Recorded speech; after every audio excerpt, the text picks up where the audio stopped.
places for some of the state workers who weren't going to get vaccinated. Why did you want to do that, and did that kind of let people off the hook when one of the ideas was to get more people vaccinated? No, it didn't take anybody off the hook. We went right to October 1st.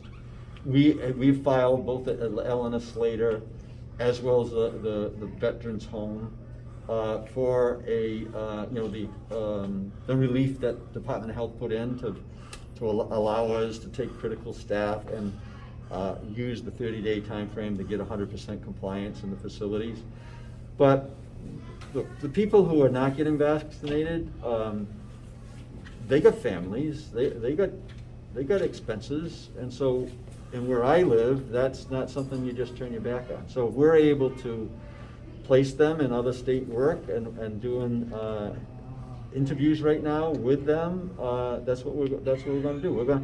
The people who work for me or work in the state of Rhode Island, I work with, they're important people, whether they're vaccinated or not. But you did mandate it, sorry, Pep, but you did mandate it, and the hospitals stuck to it, and they saw their vaccination rates go up above 95%. And ours is there too. And so our Vets Home, for instance, we haven't had an infection, I believe. I talked to Director Jan the other day, in 3 months. So we're doing it well. We're going to make sure people are safe.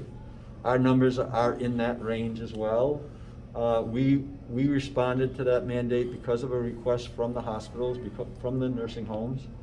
But we also got to work our way through the fact that some people are not going to get vaccinated. So, and we need to work with them. But they also then need to know is that in order to work in facilities, they're going to have to be vaccinated. Governor, what about the non-state employees? You know, in the prior administration, we pointed out the absence of shared sacrifice. And for those people who've been left behind, as they describe them, the heroes and zeros, there doesn't seem to be any effort. There may not even be unemployment. And they've been left behind. And again, the entire focus of Rhode Island state government appears to them to be making sure that state employees are taken care of and to be damned with them. No, I think that we've got to take into consideration. I get to manage the people that that work with me. I encourage others, as you've heard me say this publicly, that we shouldn't be turning our back on individuals that choose not to get vaccinated. But at the same point in time, we need to hold strong because our highest death rates came in nursing homes, in age groups that are serviced by people in healthcare. And for us to be healthy, we need our healthcare workers healthy. And that's the bottom line. So let's talk about choice here a little bit too.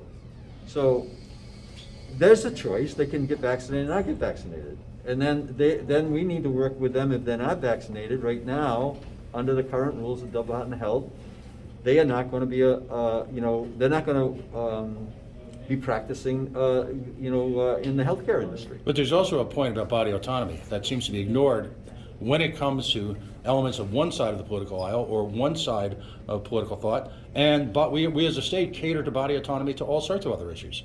But just as importantly, will these people be able to claim unemployment insurance? Will the state allow them, particularly in cases where there was documented medical and religious issues with this, will they be able to collect while they look for other employment? So we're taking case-by-case basis. I believe there was a dentist. I actually talked to the dentist this weekend.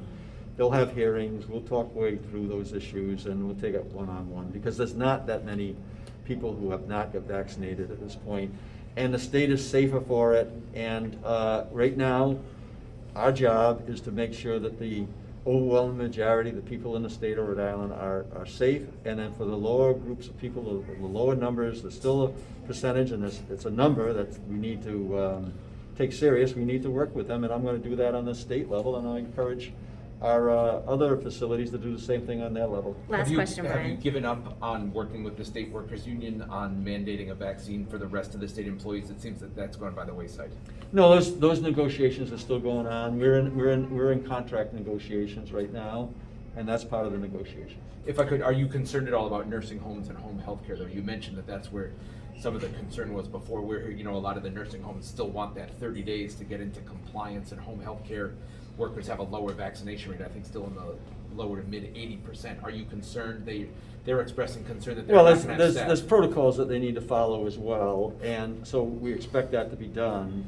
We also want to make sure, and it was one of my highest priorities coming in as governor, to make sure the people in our nursing homes are vaccinated and the staff being vaccinated as well. So the leadership of the nursing homes, I met with them. They asked for this mandate. I expect that they're going to continue to follow through and comply as the Department of Health has outlined before the end of the month.